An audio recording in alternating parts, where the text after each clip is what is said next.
Hey, yeah, oh, oh, oh, yeah.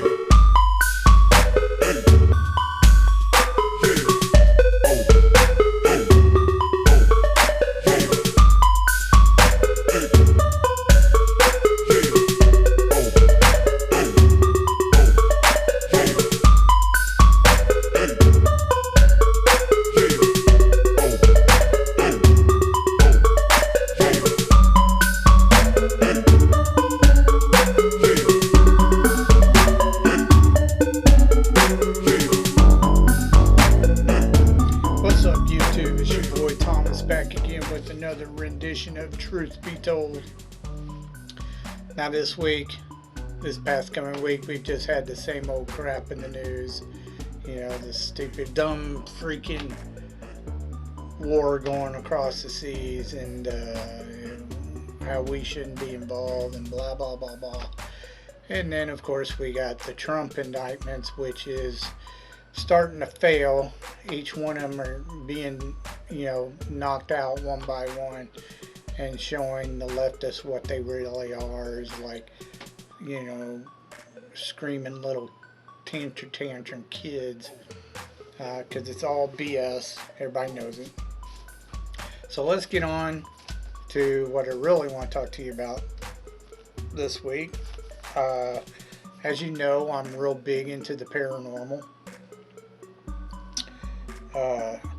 And I like checking out new paranormal shows. Most of them aren't really that good. Every now and then there'll be a decent one. And there were several of them that came out this year.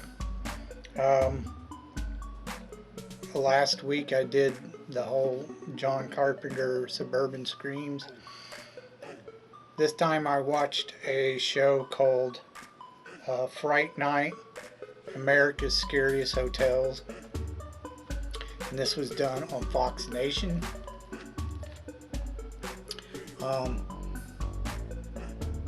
Your host is this woman named Abby. And you can tell she's just basically a reporter, is what she is. She's a decent reporter, host, whatever it seems like. She's not bad looking. She's all right, typical blonde reporter.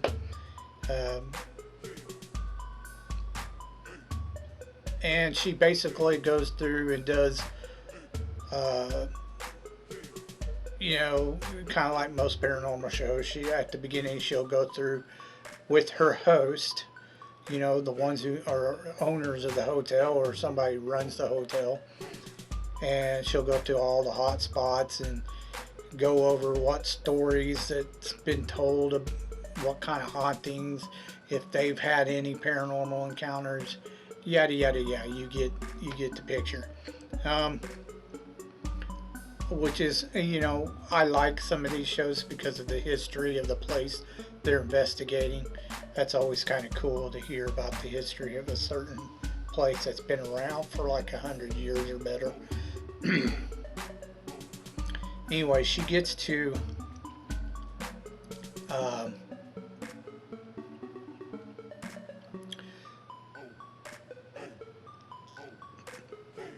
stay the night in the hotel. She'll stay the night, and she'll record herself supposedly while she's sleeping. But if you watch the show, every episode, she's not sleeping. It's like every hour on the hour she's getting up going, oh, I heard something, I wonder what that could have been, blah blah blah. And then she's got a walkie-talkie.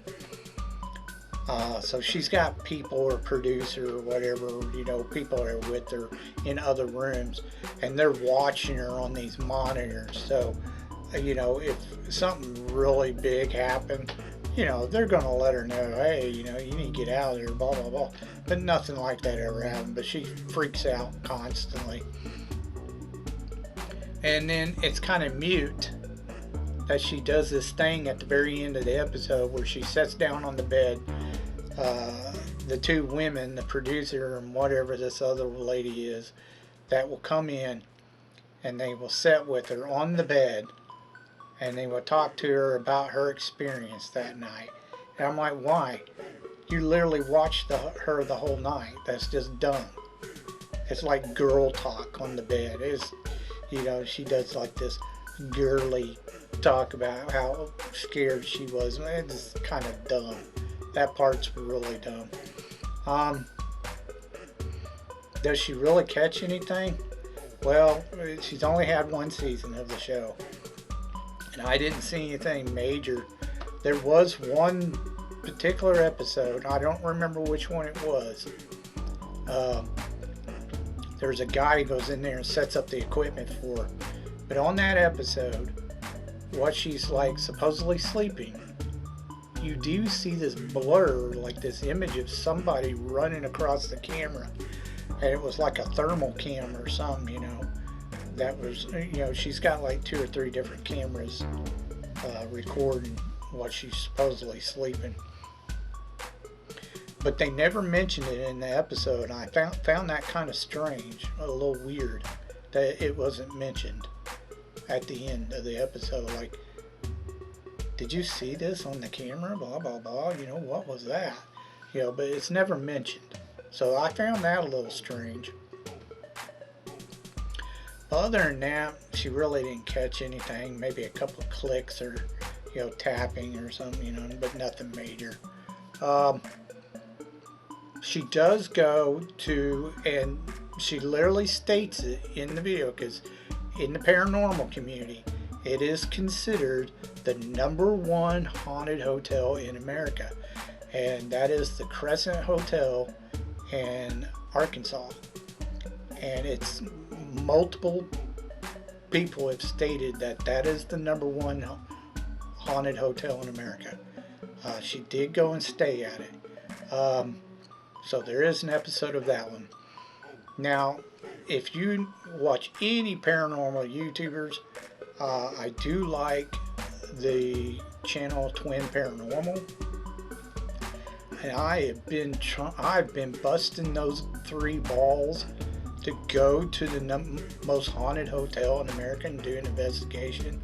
And they must, Ryan and River and White must be chicken shits, because they will not go there. They absolutely refuse to go there. I don't know why, because that's supposed to be what they do, but whatever. The show was okay. Fright Night, America's Scariest Hotels, it was alright. It was okay. Wasn't terrible. I give it a thumbs up, thumbs down. There were some parts that were just, eh. Check it out if you want. Let's get on to your B-movie reviews.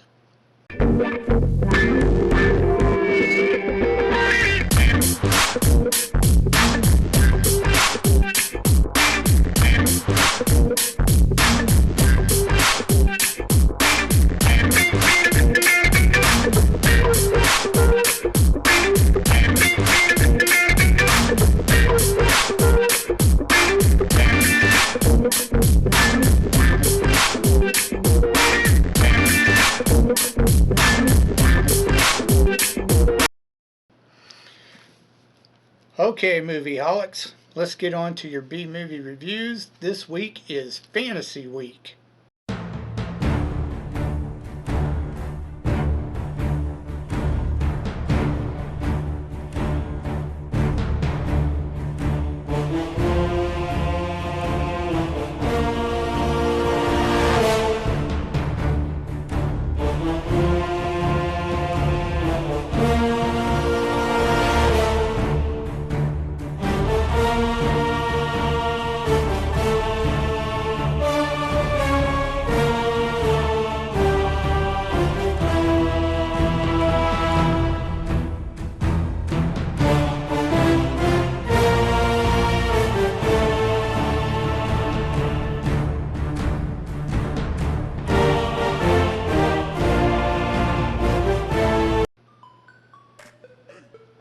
Now, I went back to the 80s Figured we'd do a couple older movies.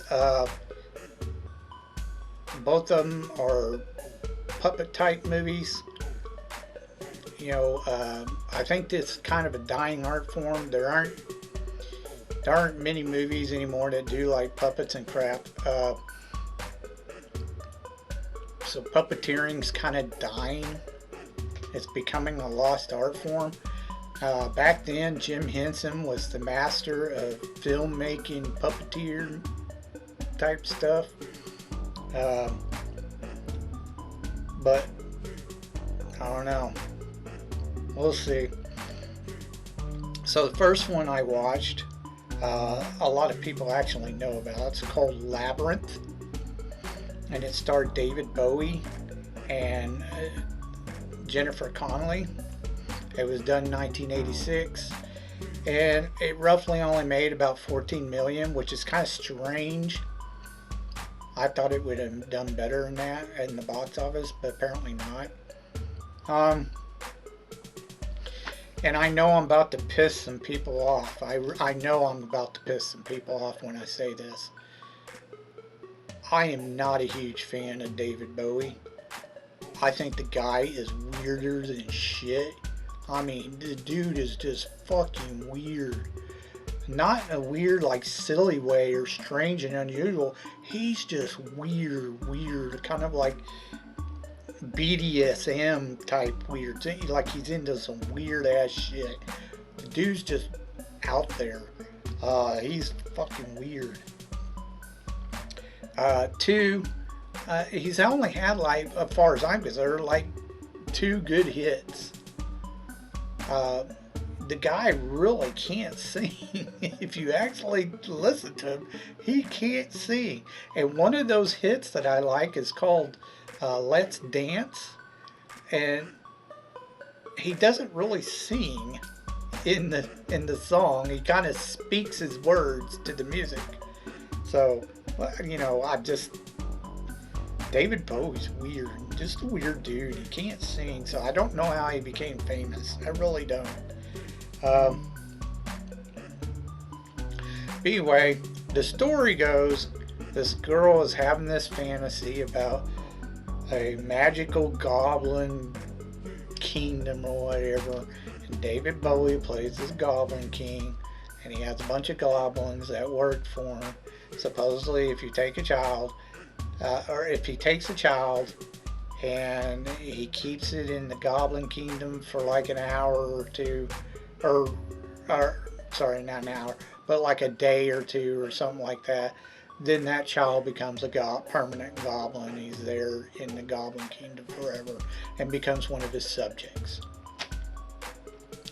Now Jennifer Connelly plays this girl. She's got a book about the whole fantasy goblin kingdom thing or whatever, and she's learning some lines from this book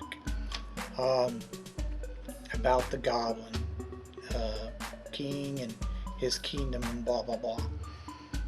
Well, she has a little baby brother that she gets tired of having to babysit all the time, even though she's running around doing whatever she wants.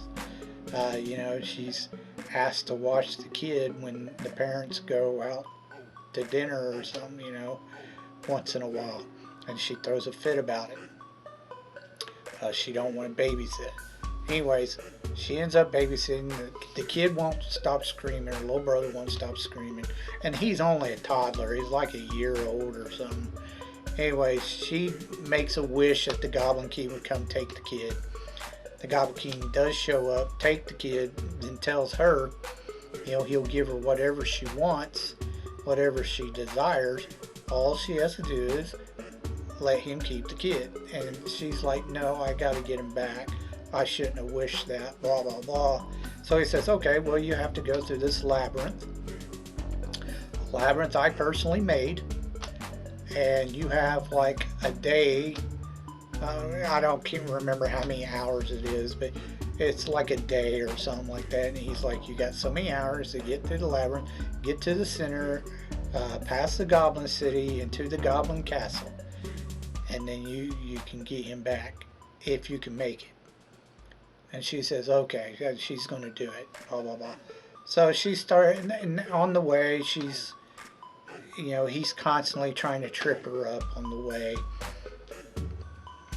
Doing things he's not supposed to do it, but he does it anyway.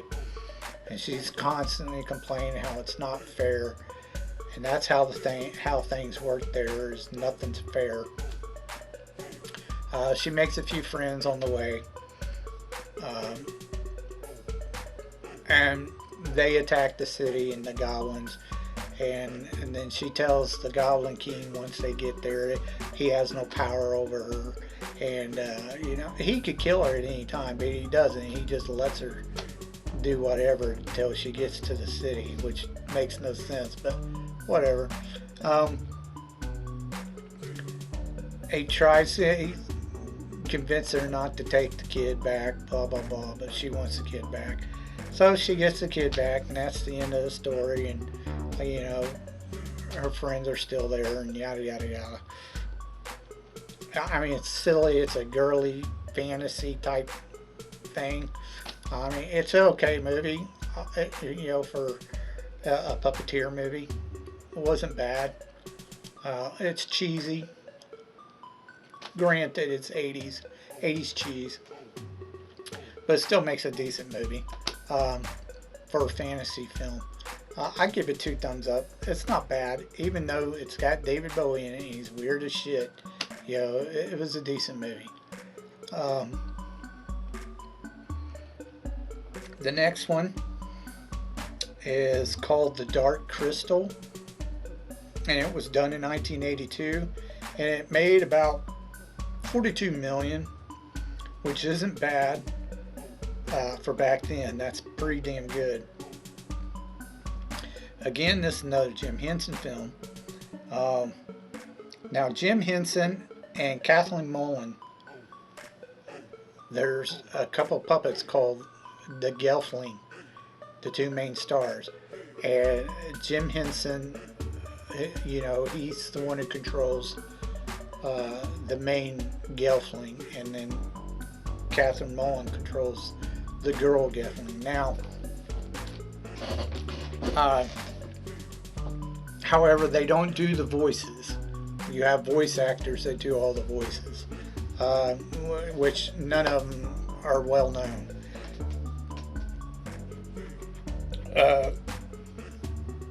The main story in this one, if you have like these evil condor, black bird looking creatures called the Zekis, and then you have, I'm not sure what they would be called, some type of mammal or some kind looking creatures called the Mystics, and they're kind of intertwined. Supposedly 1,000 years ago, they broke the crystal, chipped off a shard out of the dark crystal at this castle. Somehow the Zeskis, they took over the castle and ravaged the land, and it became dark and horrid, and the Mystics went elsewhere and kind of stayed away until they're waiting for these 3 suns to line up again for this planet, which causes another event. It's been 1,000 years, and then supposedly a Gelfling is supposed to put this shard back in the dark crystal and heal the land and make it new again. Now, the Zeskis and the Mystics are actually one being. Something happened when they broke the shard off or whatever, and it caused them to separate.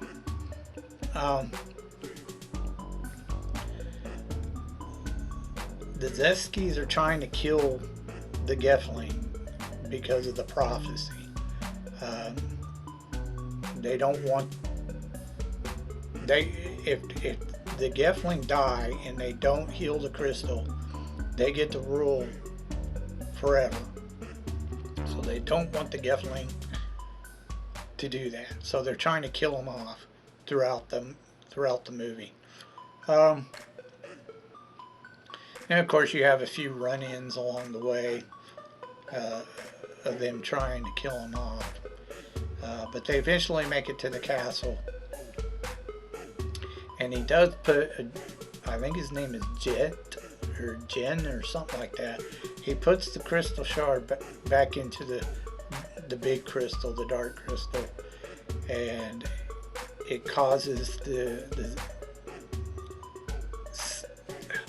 Skeskis, or I'm not sure how you pronounce that.